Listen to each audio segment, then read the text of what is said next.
the first witness for the prosecution in the person of NBI Senior Agents Jean-Marc Santa Ana Calilong. Kindly bring the witness to the witness stand.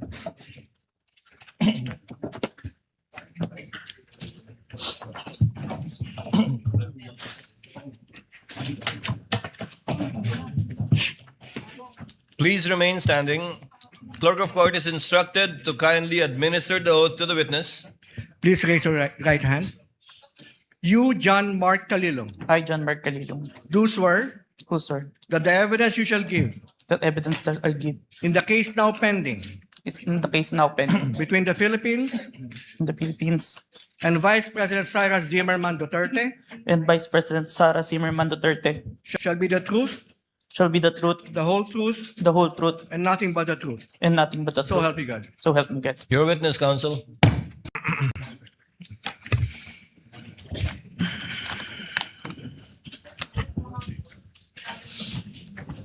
Your Honors, mga kababayan, the testimony of the first witness for the prosecution, NBI Senior Agent Jean-Marc Santa Ana Calilong, is offered to prove the following.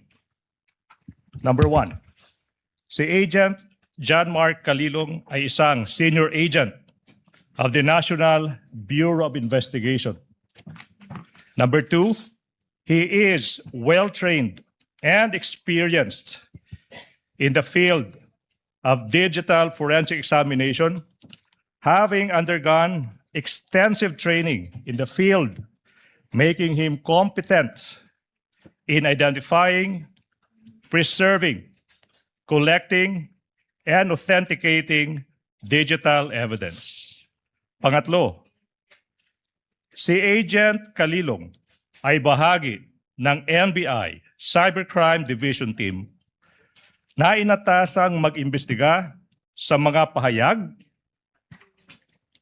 at pagbabanta ng Vice Presidente laban sa Pangulo ng Pilipinas, unang ginang at dating Speaker ng House of Representatives sa isang online media briefing noong Nobyembre 23, taong 2024, pang-apat. Partikular na sinabi sa publiko ng Vice Presidente na may kinontrata na siyang tao na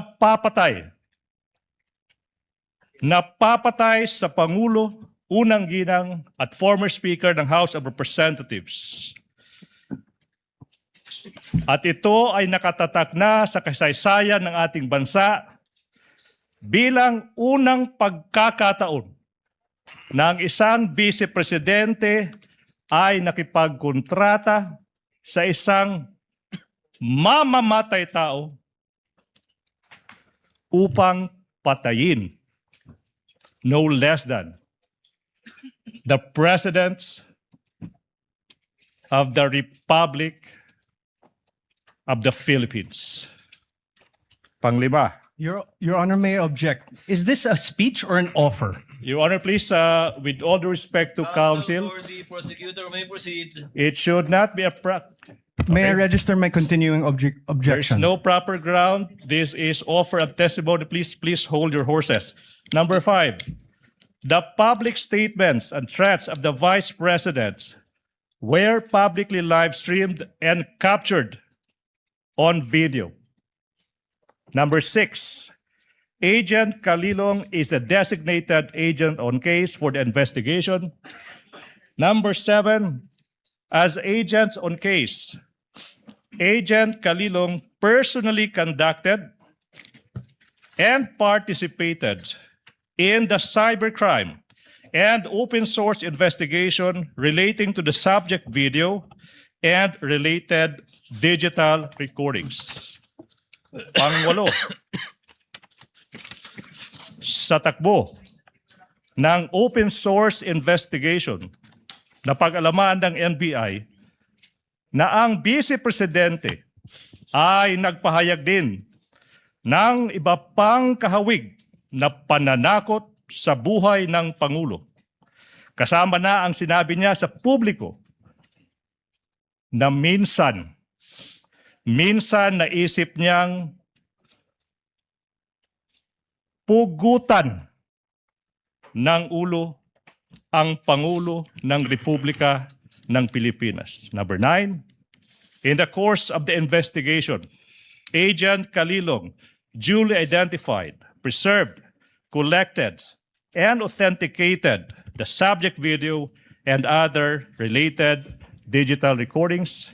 And number 10, the last offer of testimony, Your Honors, Agent Calilong will testify on such other matters as may be relevant, material, incidental to the issues involved in this impeachment proceeding, and will identify relevant and material documentary and object pieces of evidence. That is the offer of testimony of our first witness, Your Honor, please. Nais ko lamang po magtanong sa ating saksi. Ginoong saksi, kanina po kasi habang nagkakaroon ng pagdinig, ako po'y laging iistorbo dahil tuwing may itatanong, mag-u-object, medyo magulo po eh. Pwede po bang sagutin po ninyo ako dahil tapos nung February 14, naging sufficient na for conduct of preliminary investigation. Nasagot po ba yung 7 na sinabi dito na para, ang sinasabi po kasi dito nung February 5, merong 7 na kulang. I believe so, sir. That's why we have received a certification, sir. Ayun. Kasi po, parang narinig ko kanina, hindi po naibigay yung original copy nung sinagawang interview kay Vice President Sara Duterte.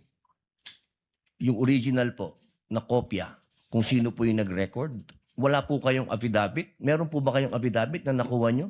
Yes, sir. Ako po yung ang inire-request po ng DOJ dyan is affidavit po nung nag-screen record, which is my affidavit, Your Honor. Meron po siyang affidavit? Ako, sir. Ako po yung nag-execute, sir.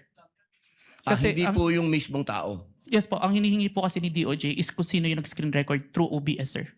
Hindi po yung mismong tao. Yes, Your Honor. Kayo lang po yung nag-affidavit. Yes, Your Honor. Pero meron po kayong pagkakataon ba na nakausap niyo yung tao at nagbigay siya ng affidavit? May I clarify, Your Honor, if sinong tao yung tinutukoy? Yung nag-record po. Ako po yung nag-record through OBS, sir. Hindi po. Yung mismong nag-record po kay Inday sa Vice President. Nakausap niyo po ba? Yung raw file po. Kasi napakahalaga po nun. Kasi doon po natin malalaman kung original ba o hindi. The video itself, sir, is publicly available. That's why I performed the recording, sir. Opo. Pakisagot na lang po, mahal na saksi, kung nakuha niyo po ba yung original. Yung original, hindi po yung galing sa internet. The original, no, sir. Humingi po ako ng tulong sa Google kasi legal terms po ito. Hindi naman po ako nagtapos sa UP, hindi rin po ako nagtapos sa Ateneo, nagtapos po ako ng criminology at UP rin sa University of Prison. Hold on, Mr. Calilong. Yes, Senator Judge Padilla. What is your pleasure, sir? Ginoong tagapamahala ng hukumang ito, nais ko lamang po sana hingin ang mga credentials ng ating saksi kung paano po lahat ng kanyang certification, lahat, upang mapatunayan po natin lahat na It's ready. To it earlier, but kindly respond to the question of Senator Judge Padilla, Mr. Witness. I have here, sir, my certifications during the time of my investigation, Your Honor. Can you, mahaba ba? I can read, Your Honor. Mahaba ba? Hindi. ibigay na lang po siguro sa Kindly atin. just submit it to us. Yes, please. Opo, Yes, submit sir. na lang po. Thank you, Your Honor. If that is okay with Senator Judge Padilla. Thank you, sir. Mr. Calilong, you are excused, sir, and thank you for your time and cooperation with the impeachment court. Thank you, Your Honor.